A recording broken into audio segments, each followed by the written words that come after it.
A mention was made of putting Connecticut back to work. We have a lot of young people leaving the state in pursuit of good-paying jobs elsewhere. What would you specifically want to see done to keep them here? Well, so specifically, so I think that a lot of the young people are not just moving because of jobs. They're also leaving because of educational opportunities.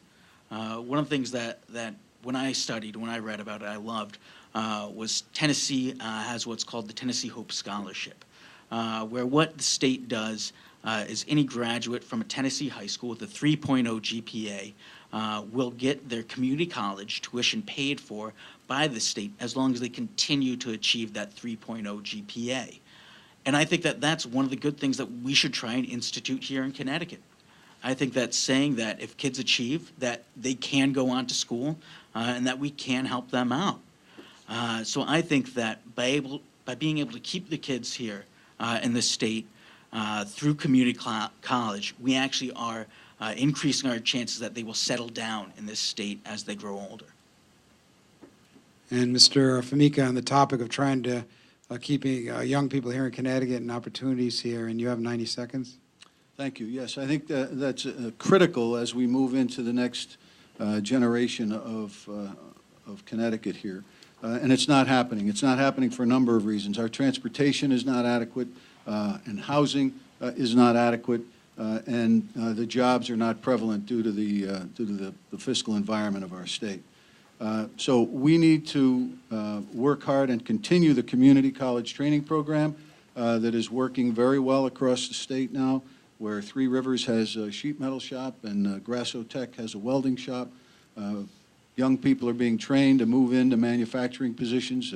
EWIB has worked very hard with the federal grant Congressman Courtney was able to get to move people. I understand there's in excess of 150 people that are already moving through that system of training and get into jobs. But you're not going to have young people working, middle-aged people working, or old people working unless we have an environment in our state that's conducive to business confidence with regulatory easing and a tax system that people are willing to move here and willing to stay here and willing to grow their company here. We have to set the table as a state, not play on it, and let business do the innovation and the hiring. So we definitely need young people here. I have 4 children, 2 of which are living out of state, and I think if I had not had my own small business, the other 2 probably would be gone too. So we have to make it more attractive for young people and older Connecticut people to stay here in the state.